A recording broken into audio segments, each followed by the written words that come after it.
In the beginning, before the sun had a name and before light learned to fear the dark, the world was ruled by the firstborn, the Elves of the High Dawn. They shaped mountains with songs, commanded rivers with whispers, and forged life itself from starlight. But in their endless arrogance, they sought to create servants, beings born not from beauty, but from obedience. In the deep caverns beneath the roots of the world, where the air was thick with the breath of the earth, they mixed their magic with the blood of beasts and the shadows of their own fears. From that black soil rose the first goblins. They were small, twisted, and strong, their eyes reflecting the glow of the forges where they were made. Their purpose was simple: to dig, to build, to fight, and to die for masters who never learned their names. The elves called them the Unborn, for they were crafted, not born, shaped in darkness, cursed to never see the light without pain. And for centuries the goblins obeyed. They built the great citadels of the elves, carved the veins of mountains, and bled into the stones that would one day become sacred halls. Their screams were the music of progress, their bones the foundation of empires. But even shadows dream, deep within their minds, where no elf dared to descend. The goblins began to whisper to the rock. They spoke in a tongue older than words, the language of the abyss. And the abyss answered. The fire that burned in the heart of the earth began to twist. It gave them thought, hunger, memory. It showed them their reflection not as beasts, but as children of something older than the elves, older than light itself. One night, a miner named Gore heard the earth breathe his name. When he looked into the molten stone, he saw not his face, but the image of a god made of shadow. The voice said, "You were not made from us. You were taken." That night, Gore killed his overseer. His scream carried through the mines, waking thousands. The uprising began in silence. The goblins rose from the depths like a swarm of smoke. They tore through their masters' cities, wielding the tools of their enslavement as weapons: picks, chains, molten iron. The sky burned with green fire as the forges turned into pyres. The elves, unprepared for rebellion, fought not for victory, but for survival. For every goblin slain, 3 more emerged from the dark, their rage older than fear. It was said that their god, the one who whispered from the earth, had awakened fully. They called it Tharvok, the Father Beneath.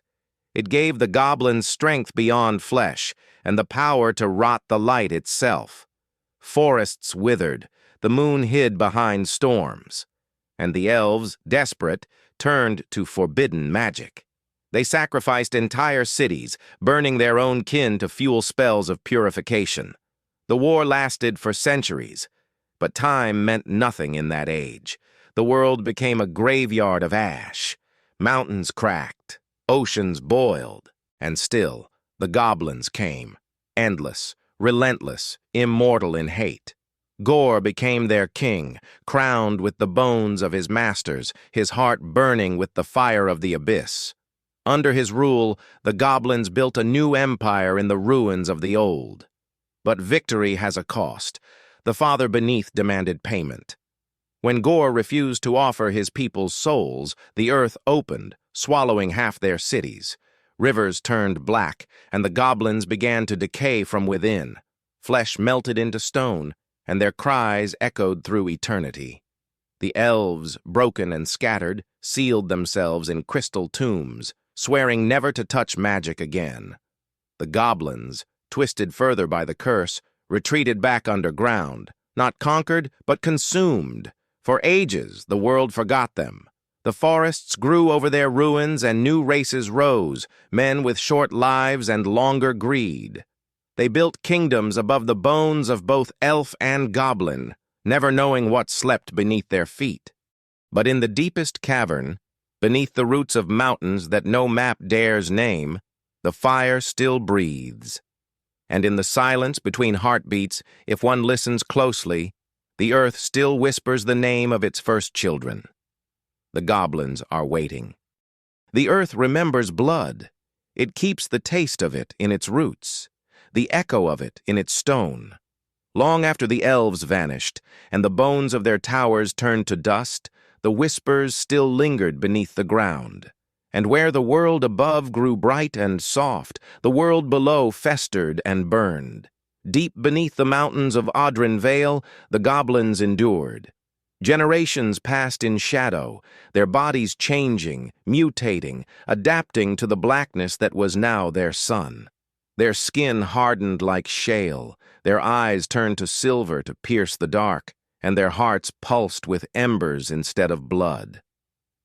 The curse of the father beneath had become their flesh, and with it came the memory of fire. They built new cities of bone and iron, suspended over lakes of molten stone. They named them in the old tongue, words that could kill a man's sanity if spoken aloud. They forged weapons from obsidian and sorrow, armor from the husks of forgotten gods. And through it all, they remembered the betrayal, the elves who made them, the gods who cursed them, the sun that burned them. Hatred became their prayer, silence their language. But from the darkness, something else began to grow. Curiosity, hunger. Above them, the surface world had changed. The elves were ghosts, their empires reduced to dust and myth. Humanity had risen in their place, frail, arrogant, blind. They dug mines into the ancient earth, unknowing, uncaring, and with every stroke of their tools, they broke another seal that had been holding the goblins below. The first breach came from a human mining colony in the north. They called it Hollowmere. The miners spoke of strange sounds, knocking from beneath, as if something were answering their picks. Then came the smell, iron and rot. And then the lights began to die. When the sun rose, Hollowmere was gone. The tunnels were filled with ash. The air itself burned to breathe. No bodies were found. Only marks on the stone, deep claw marks, and words written in blood. We are awake. Kings sent soldiers. Priests sent blessings. None returned. The goblins had found the surface again. But these were not the slaves of old. These were their descendants, leaner, faster, smarter. They no longer crawled from caves. They moved in silence, wearing the skins of the dead, their eyes glowing faintly in the dark. They did not speak. They listened. They watched. They waited. Their scouts brought word of human cities, sprawling, fat with noise and fire. The Goblin King, who called himself Vorthak, son of Gore, listened from his obsidian throne. His face was hidden beneath a mask of bone, his crown forged from the ribs of a dead dragon. The fire that burned in his chest was not natural flame. It was the remnant of the father beneath, still alive, still hungry. Vorthak had seen the dreams. He knew the voice would not sleep forever. Every goblin born now carried a spark of the curse in their veins. Every newborn screamed smoke instead of tears. The old god was stirring again, and Vorthak understood what his ancestor had not. The curse was not punishment. It was evolution. We were never meant to serve, he whispered to the fire. We were meant to replace. The drums began to beat, low, slow, endless. The armies gathered, thousands upon thousands, marching through tunnels older than time. Their armor shimmered like oil, their blades whispered as they moved. Above them, humanity still celebrated the dawn, blind to the night rising below. But cracks had begun to appear. Literal cracks in the ground, wide and deep, bleeding red light. The priests called it the wound of the world. The scholars said it was the earth's rage, but those who stood close enough to hear swore they could make out voices, chanting, whispering, crying the same word again and again, Gore, the name of the first Goblin King. The name the world had buried in fear. And one night, when the moon turned black and the stars drowned in cloud, the ground beneath the human kingdom of Velmara split open. The goblins poured out like a plague of smoke and flame. Their war had begun again. The goblin drums drowned out the church bells. The screams of men filled the air like music. And from the depths of the broken mountain, the Father beneath opened his eyes. The world burned in silence. The sky was a wound of red and gold torn open by the fire that bled from the mountains. Where cities once stood, only pillars of ash remained, statues of those who had prayed too late. The oceans boiled. The rivers screamed. The sun itself flickered behind a veil of smoke, as if ashamed to look upon what had become of creation. Deep within the heart of the shattered world, the Father beneath rose. His form was not flesh nor flame, but the memory of both. A being made of molten shadows, endless and alive. His breath was earthquakes, his gaze the birth of madness. The Goblin King Verthak knelt before him, his armor glowing with cracks of fire, his mask melting against his skin. Around him the 12 warlords trembled, creatures who had conquered empires now bowing like children before something older than gods.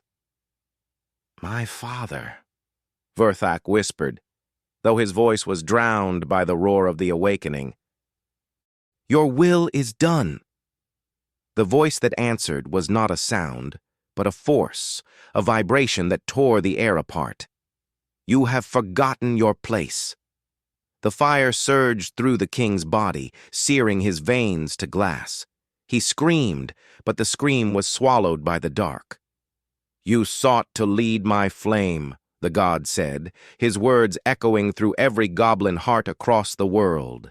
"But kings are not born from ash, they are consumed by it."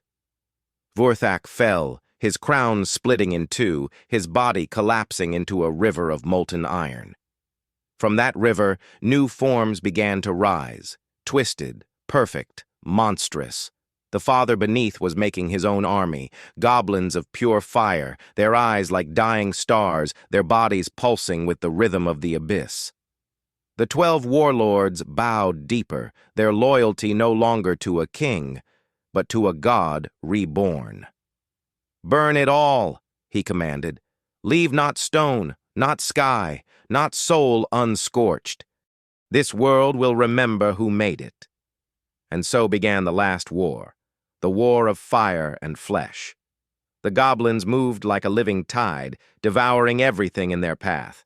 Forests turned to cinder, oceans to steam, and the night itself seemed to choke. The light of civilization, the last sparks of mankind and elfkind, dwindled to embers. But in the ruins of a broken temple, the balance walked.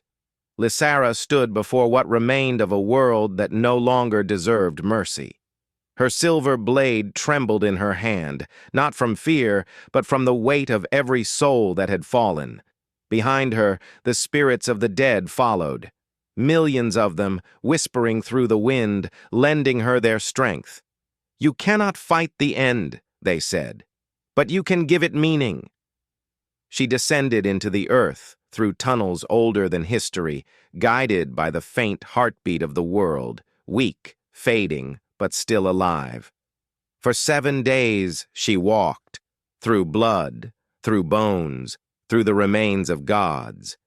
On the 7th, she found the heart, a chamber vast as the sky, filled with rivers of fire and veins of light.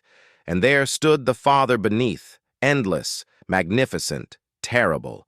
His form stretched across the cavern, his face both man and mountain, his eyes black suns. When he spoke, her soul shook. "You are the last of the mistake." Lysara raised her blade, its silver edge glowing with moonfire. "No," she said, her voice steady, her eyes aflame. "I am the last of the memory." The god laughed, and the earth quaked. "You cannot kill fire." "I don't need to," she whispered. "I just have to remember what it was before it burned." She plunged the blade into the ground. Light erupted, not blinding, but pure. The fire screamed, recoiling from it. The rivers of molten stone froze to crystal. The god convulsed, his form cracking, his voice turning to thunder. "What have you done?" "Given you back what you lost," she said. "An end." The father beneath shattered. His flame burst outward, consuming everything. But this time the fire did not destroy. It transformed. The goblins who still lived screamed as their bodies burned, yet in the fire they became whole again. Their flesh turned to light, their hatred to dust. The mountains quieted, the earth exhaled, and from the ashes of the last war, silence bloomed. When the smoke cleared, Lysera was gone. Only her blade remained, buried in stone, glowing faintly like a dying star. The goblins were no more. The elves were myths. Humanity wandered ruins, speaking of gods and monsters as stories told to frighten children. But deep beneath, in the quiet chambers of stone, a single ember still burned, not of fire, but of memory. The earth whispered to it gently, as if to a sleeping child. "Rest, my firstborn, your war is done." And in the faint glow of that final ember, a shape stirred, small, fragile, alive. The world had begun again,